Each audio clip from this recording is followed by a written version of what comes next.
Charger fan নষ্ট হলে আপনি ক্লিয়ার করতে হয়তো এই যেটা চার্জার ফ্যান আছে এটার মধ্যে যদি আমি চুইচ দেই এটা এক জলক মারিয়াও ও দেখো বন্ধ হয়ে যায় আমি ফ্যানের চুইচ দিছি আমি চুইচ দেই দেখো ফ্যানের ঢাকনা লড়িয়েও বন্ধ হয়ে যায় দূরে থেকে দেখাও তো দেখো আমি চুইচ দেই ফ্যানের ঢাকনা লড়িয়েও বন্ধ হয়ে চলে না তার মানে এই চার্জার ফ্যানের কয়েকদিন পরে তার ভিতরে একটা সার্কিট আছে যেটা সার্কিটের কানেকশন মানে সার্কিট নষ্ট হয়ে যায় যার কারণে এইরকম প্রবলেম হয় একেবারে কতদিন চলিয়া বন্ধ হয়ে যায় একেবারে দেখাই দেখাই চলে ইয়া একেবারে একবারে চলে না তাই যখন শিকাই মো বিনা সার্কিট ছাড়া আপনি এই চার্জার ফ্যান কি হিসেবে কানেকশন করতে হয় তাহলে আজকে ভিডিও আমরা আরম্ভ করি ওয়েলকাম টু ইমদাদ ব্লগ সারা ফার্স্টে আমি এটার ব্যাটারি এটা খুলিয়ে আমি আপনাদের দেখাই কি হিসাবে আপনাদের ডাইরেক্ট কানেকশন দিতে হয় তো প্রায় ফ্যানের এরকম প্রবলেম হয় তার সার্কিট খারাপ হয়ে যায় ইয়া সার্কিটের বিভিন্ন প্রবলেম ফাইলে আর যার কারণে এগুলো দেখো এটা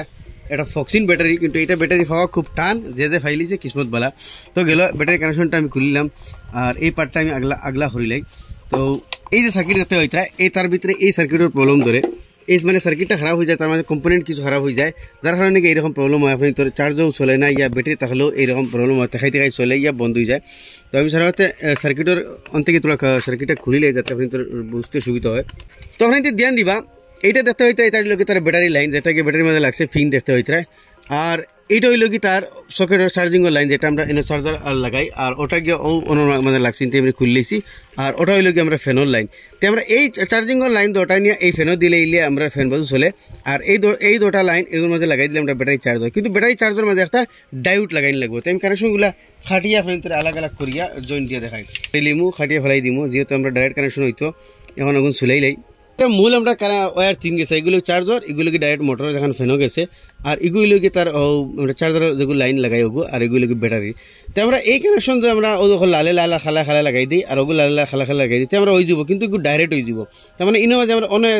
যে কোনো একটা সুইচ ইউজ করবো আর ব্যাটারি লাইনের মাঝে একটা খালি ডায়োডের ব্যবহার করবো ব্যাটারি লাইনও কারেন্ট দিতে এইরকম একটা ডায়োড ব্যবহার করতে লাগবো তো আমরা এক্সট্রা কোনো ডায়োড লাগাইতাম না অন্য যে ডায়োড আছে ওটা একটু ডায়োড লাগাই দিব তো সেটা ফার্স্টে আমরা কিতা করবো একদম সিম্পল জিনিস তিনোটা খালা এক লগ করে দিব আমরা খালা তিনোটা এক লগ করে দিব তিনোটার খালা আমি একানো করে দিছি খালা গেছে তিনোটা দেখতে হইতে একানো হয়েছে খালা গেছে আমরা টেপ মারি থই দিব খালা গেছের আর কোনো হাম নাই কিন্তু লাল গেছাত গেলে গিয়ে সারা কানেকশন তো লাল গেছের কানেকশন আমি সিম্পল হিসাবে আপনাদের বুঝাইমু তো ওগু লগি উপরে থেকে যেগুলো আমরা চার্জার লাইন আইছি ওগু তো এই চার্জার লাইনটা আমি ডায়োডর ও দেখতে হইতে ডায়োড যেগুলো আছে ওটা একটু ডায়োড এক্সট্রা লাগাইন লাগে কিন্তু ইনো সার্কিটও আছে যেহেতু আমরা লাগাইতাম না তো লাল পয়েন্টটুকু যেগুলো চার্জ থেকে আইছে ওগু ডায়োডর ও খাল দেখা এক সাইড সাদা এক বাজু খালা ও খালা সাইডে লাগাইম তো খালা সাইডে লাগাইলে ই ডায়োডর ও পয়েন্টটা আমি লাল ওগু লাগাইমু ওজন লাগাই দিই ও ডায়োডর খালা পয়েন্টটা আমি ডায়োডর খালা যে সাইড আরি ও সাইড হলো গিয়ে মাইনাস সাইড তো মানে ডায়োড একবারে কারেন্ট এক বাজু দেয় না ওগু দেখতে হইতে চার্জার যেগুলো লাইন আছে ডায়োডর লাগাইছি তখন অন থেকে আমরা ব্যাটারি লাইন আগে সারা আগে লাগাই তো ব্যাটারি লাইনে আমরা ডায়োড থেকে দিই তো এখন ডায়োডর খালা ও সাইড ও দেখো আমি আবার আপনাদের উল্টাই দেখাই ও দেখো ডায়োডর খালা হইল কি তল সাইড আর উপরে হইল গিয়া সাদা সাইড দেখাই না উপরে হইল কি সাদা সাইড ওয়ার বাটি যার কারণে দেখা যায় না দেখতে হইতে তো উপরে লাগাই দিব আমি ব্যাটারি লাইন তো ডায়োডর উপরের লাইনও গেল গিয়া ওটার মাঝে আমি ব্যাটারি লাইন লাগাই দিব বাস ওটা খালি ব্যাটারির কানেকশন দিতে সময় আমরা ডায়োড লইয়া দিতে লাগে বাস এখন ডায়োড থেকে ব্যাটারি কানেকশন ফাইল এখন মাত্র হইলো ও ফ্যানে লাইন ভাই তখন ফ্যানে লাইন ভাই তৈলে একটা আমরা সুইচের কানেকশন দেওয়া লাগবো তো সুইচের কানেকশন দেখতে হইতে ও একটা সুইচ আছে একটা সুইচ আছে এই সুইচের কানেকশন হইলে গিয়ে আমি আপনাদের দেখাই এগুলো খুলে আপনাদের লাগাইতে আর ইয়া তো ফির মাঝে সুইচের কানেকশন দেখতে হইতে ও দুই গেছে আইছে বাকি গুলি মারো ও দিন সুইচ এগুলো কানেকশন আইছে ও দুই গুত লাগছে তো এগুত ব্যাটারির পয়েন্ট থেকে অনেক পয়েন্ট ফাইলিছে আর ও পয়েন্ট আমরা যখন দিলাই তো ডাইরেক্ট ফ্যানের পয়েন্ট ফাইলিব তো ওগুর ও পয়েন্ট আমরা ওগু দিলাই তো আমরা সুইচে ফ্যানটা অন অফ হইব ইয়া ডাইরেক্ট যদি আমরা ব্যাটারি লাগাই দিই বিনা সুইচে ফ্যানটা অফ হয়ে যাব মানে ডাইরেক্ট চলা আরম্ভ হইব বস ও হয়ে গেছে তার মানে জাস্ট একটা ব্যাটারি লাইনের ডায়োড ব্যবহার করলাম আর বাকি লাইন আমরা তো সেম খালা এখানে করে দিছি ওগো থেকে যেগুলো লাইন আছে ওগুলো লাইনের আগে একটা ডায়োড লাগাই দিলাম ডায়োডের খালা সাইডে লাগাইছি আর লাল সাইড থেকে নিয়ে ব্যাটারি দিলাইছি আর অনেক একটা খালি সুইচের কানেকশন দিলাম মোটরের লগে যাতে আমরা সুইচে ফ্যানটা অফ হয় এখন আমি আপনাদের ব্যাটারি লাইন লাগাই দেখাই দেখতে এখন আমি ব্যাটারি লাইন লাগাই লাল লাইন লাগাই বাদে আমি ভিতরে হারাইমু আগে আপনাদের দেখাইলাই যে এটা ওইসিন কি না আনি তো ও দেখো ব্যাটারি লাইন লাগাইছি আর এখন যদি আমি সুইচ দিই তো দেখো আপনার আমরা ফ্যান চলে মানে সুইচের লগে অফ হয় দেখাই সুইচের লগে অফ অন এখন আমি চার্জার যোন লাগাই চার্জার লাগাই দেখুন চার্জারে চলেনি তো দেখা হইতে চার্জারে চলে চার্জার খুললে স্পিড কমে যাব তো আমি ভোল্টেজ চেক করিলাই ওইটার মাঝে মিটারের মাঝে এখন এটা লাগাই দিলাম ও দেখো ব্যাটারি লাইন খুলে দিছি এখন ফ্যান চলে আপনার আর এটার মাঝে দেখুন ভোল্টেজ আনি না এটার মাঝে ভোল্টেজ আওয়া লাগবে নইলে ব্যাটারি কিন্তু আবার চার্জ হইতো না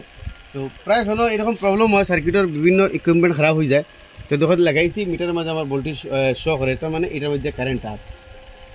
যেতে হইতে এখন যদি আমি ফ্যান মনে করে দিই ভোল্টেজ বাড়িয়ে দিব, দেখো মিটার মাঝে 14 ভোল্ট শো করে, আর ফ্যান চালাইলে ওই ভোল্টেজ কমে যায়। তো ওই হিসাবে আপনি ফ্যানের দিন এই সার্কিটটা খারাপ হয় ইয়া মানে ফ্যানে ডিস্টার্ব করে বেড়ে বেড়ে চলে ইয়া দেখাই দেখাই চলে, তখন সার্কিটের কানেকশন খুলিয়া ইনের মধ্যে যা সার্কিটের মধ্যে লাগাইছি খালি একটা সার্কিটের থেকে তার একটা ডায়োড আমরা ও ডায়োড ইউজ করছি, কারণ ফ্যানের ব্যাটারি চার্জিংয়ের আগে ডায়োড দেওয়া লাগে। চার্জারের খালা খালা লাগাই দিলাম, আর লালগু ডায়োডর খালা সাইডে লাগাইলাম, আর ডায়োডর ও সাদা সাইড থেকে নিয়ে ব্যাটারিতে লাগাইলাম, মানে ওগুলো লাগাইন লাগে। আর ইনো বস সুইচের কানেকশনটা দিছি যে আছে, সুইচে খালি মাঝখানো কানেকশন দে আর খাটে বস ওটা। এখন আমরা এটা লাগাই দিই, বস এটার কাম হয়ে গেছে। তো ওই হিসাবে আপনি যে কোনো ফ্যানে ডিস্টার্ব করলে উইদাউট সার্কিট ছাড়া আপনি এটার কানেকশন করবেন। সার্কিট মানে দেওয়া ওখানে লাগে বিভিন্ন ধরনের ফেসিলিটি আর ফিচার্স থাকে সার্কিটের মধ্যে, বস ওখানে। তো গাইস ফাইনালি ফ্যান লাগাই দিলাম, আপনি তো সামনে দেখতে একটা ফ্যান সুইচ দিলে ফ্যান চলে, আর ফ্যানের কোনো অসুবিধা নাই। চার্জার দিয়ে চালাও, চার্জার লাগাই চালাও, ওই হিসাবে আপনি তো চলে, ফ্যানের মধ্যে কোনো অসুবিধা নাই। তো এরকম জেনারেল প্রবলেম পায় এগুলো ফ্যানের মধ্যে, তার সার্কিট খারাপ হয়ে যায়, সার্কিটের মধ্যে কিছু কম্পোনেন্ট খারাপ হয়ে যায়, তার কারণে এইরকম ইয়া কোনো সময় ডাইরেক্ট ডেড হয়ে যায়, দেখো দ্বিতীয় ফ্যান চলে না, ইয়া তো কোনো সময় ঝটকা মেরে মেরে চলে, ইয়া মানে জলদি চার্জ দেয়, বিভিন্ন ধরনের সমস্যা হয়ে যায়, সার্কিটের প্রবলেম হয়ে যায়। তো ওই সময় আমরা প্রায় সময় সার্কিটে ডাইরেক্ট করে দিলাই, কিন্তু আপনি তো বাতি উতি জ্বলতো না আর বাদ বাকি, কিন্তু বাকি সারা কাম চলবো, বাকি সারা কাম করে ফ্যান চললে তো হয়েছে বাতি দিয়ে কিনা কথা ফেলাই থেকে তো ফ্যান চলাই বলা। তো আসলে ছোটো মোটো একটা ইনফরমেশন আশা করি এখন তো ভালো লাগবে, ভালো শেয়ার করবা, এরকম নতুন ভিডিও দেখলে দেখার লাগে আমার পেজটা ফলো করবা, ইউটিউবে দেখলে সাবস্ক্রাইব করবা।